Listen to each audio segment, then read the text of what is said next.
पनौती बहू। किसी की वजह से अगर कोई काम रुकता ही चला जाता है तो लोग उसे पनौती कहने लगते हैं। अरे आज हम लोगों की जूस की फैक्ट्री का माल ट्रक में लद कर शहर जा रहा है। डिलीवरी होते ही पेमेंट भी आ जाएगी। लाखों रुपए का माल है। लेकिन थोड़ी ही देर में रितु का पति दौड़ता हुआ आता है। पिताजी, पिताजी, वो जूस से भरा ट्रक पलट गया। सारा जूस पास की नाली में बह गया। हे भगवान, तेरी शादी के बाद ये पहली बार ऐसा हुआ है। मैं तो बोल ही रहा था कि इस लड़की की कुंडली बनवा लो। देखा, आए दिन नुकसान। बेचारी रितु पर्दे के पीछे से ससुर की बात सुन रही थी, लेकिन करती भी तो क्या, कहती भी तो क्या। अरे रितु, क्यों उदास होती हो? मुझे भरोसा है तुम ही मेरे घर की लक्ष्मी हो। आई आई आई आई आई आई!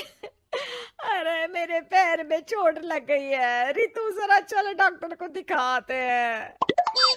रितु सास के साथ डॉक्टर के घर जा ही रही होती है कि उसका पैर फंस जाता है और वो सास पर गिर जाती है।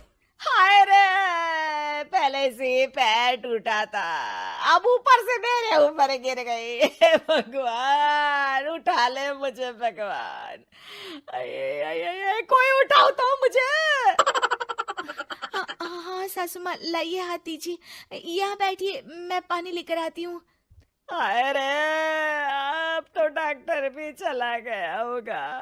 अरे इस लड़की के कारण पता नहीं मैं अपने पैरों पर खड़ी भी हो पाऊंगी कि नहीं। माँ, बहुत घबराहट हो रही है। कल मेरी अपनी खुद की फैक्ट्री शुरू होने वाली है। पता नहीं कैसा रहेगा मेरे लिए बिजनेस। अरे क्यों नहीं बेटा, अच्छा होगा। इतनी लगन और मेहनत जो की है तूने, बस तेरी बीवी का मनहूस साया ना पड़े। अरे जब से आई है कुछ ना कुछ मनहूस होता ही चला जा रहा है। कैसी बात कर रही हो माँ? एक तो वो अपना घर परिवार छोड़कर हमारे लिए यहाँ आई है, और तुम हो कि। दिन बीतते हैं और एक दिन। निकल इस घर से, मैं कहती हूँ निकल। जब से यह लड़की मेरे घर की बहू बनी है, हर जगह घाटा, हर जगह नुकसान। कभी सास का पैर टूट रहा है तो कभी जूस का ट्रक ही गिर जा रहा है। अरे अब तो हद ही हो गई। मेरे बेटे का इतना भारी एक्सीडेंट कि वो कोमा में चला गया। वो तो शुक्र है कि जान बच गई। नहीं नहीं, हम ऐसी लड़की को अपने घर में रख ही नहीं सकते।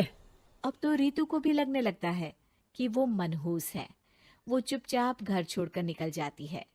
चलते चलते रितु एक जंगल में झोपड़ी में पहुंच जाती है, जहां एक साधु तपस्या कर रहे होते हैं। आ गए बेटी, क्यों परेशान होती है? ये तो जीवन का नियम है। इंसान हमेशा नकारात्मक चीजों को ही सुनता, देखता और समझता है। किसी की अच्छाई उसे नजर ही नहीं आती। आपने मुझे बेटी कहा है तो शरण भी दे दीजिए बाबा। मैं आपका सारा काम कर दिया करूंगी, बस आपके जीवन में मेरे जैसी बेटी की वजह से कुछ बुरा ना हो। साधु आंख बंद करके मुस्कुराता है और रितु उनके घर की बेटी बन जाती है। पिताजी, भोजन तैयार है, आकर खा लीजिए। बेटा, जो भोजन तूने बनाया है उसमें सांप का जहर है। वो खाकर मैं मर सकता हूँ।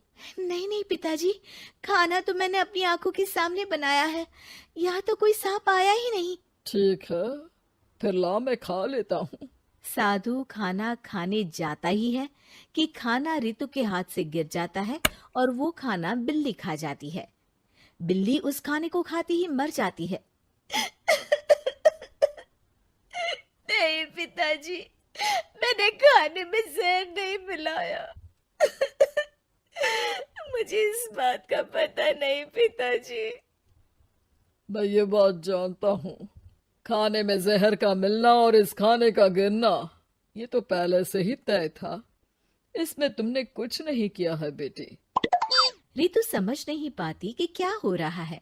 वो रोने लगती है और साधु को अपनी सारी कहानी सुना देती है कि कैसे उसके ससुराल वालों ने उसे पनौती मान लिया था। साधु मुस्कुराकर कहता है, बेटी, क्या चाहती हो तुम? क्या तुम जीवन भर यहाँ रहना चाहती हो या फिर अपने ससुराल जाना चाहती हो? पिताजी, मैं ससुराल जाना चाहती हूँ क्योंकि वहाँ मेरी ज़रूरत है। मैं चाहती हूँ कि मेरे ससुराल वाले मुझे पनौती यानी कि मनहूस ना समझे। उन लोगों को पता चले कि मैं उन लोगों का भला ही चाहती हूँ। ठीक है बेटा, ऐसा ही होगा। तो कल मेरे साथ चलना। दोनों अगले दिन रितु के ससुराल जाते हैं, जहाँ साधु के साथ रितु को देखकर सास कहती है, अरे वाह रे करम चली, हम लोगों के घर में तूफान लाकर चैन ना मिला तुझे।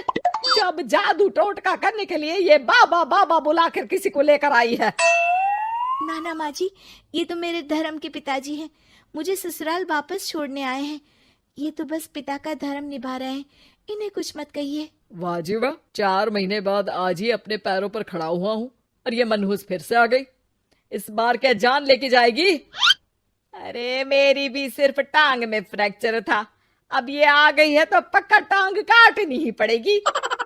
हे भगवान, पिछली बार तो जूस का पूरा ट्रक ही पलट गया था, इस बार तो पक्का फैक्ट्री में ताला ही लग जाएगा। रितु के नए साधु पिता सबकी बात गौर से सुन रहे थे। फिर वो बोल पड़ते हैं, मैं आप लोगों को कुछ दिखाना चाहता हूँ। वो साथ में गोला लाए थे।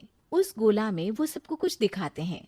वो दिन दिखाते हैं जब जूस से भरा ट्रक गिरता है। पास के कुछ जानवर उस गिरे जूस को पीते हैं और वहीं मर जाते हैं। देखो, इस जूस में तुम्हारे फैक्ट्री के मैनेजर ने जहर डाला था।